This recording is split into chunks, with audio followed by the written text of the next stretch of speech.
Таразда көрнекті қазақ ғалымы, саяхатшы, шығыстанушы, ағартушы Шоқан Уәлихановтың 190 жылдығына арналған жарқыраған шоқ жұлдыз атты қалалық ғылыми практикалық конференция өтті. Шараны Қазақстан Халық партиясының Жамбыл облыстық филиалы Шоқан Уәлиханов атындағы облыстық әмбебап ғылыми кітапханасымен бірлесіп ұйымдастырды.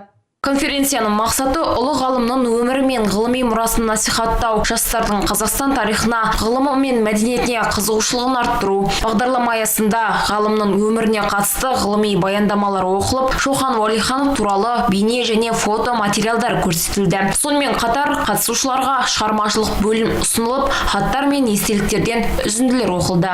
Осы кәсіптік техникалық колледждің студенттерімен, осы Жамбыл облыстық филиалының төрағасы біздің басшымызбен, осы Аққазиев ағаймен бірге осындай үлкен іс-шара өтіп жатырмыз. Сол іс-шараның қорытындысы бүгін осы ғылыми танымдық конференция. Бұл конференцияда осы Шоқан туралы баяндамалар оқылады, Шоқан туралы дөңгелек үстел сұхбат жүргізіледі.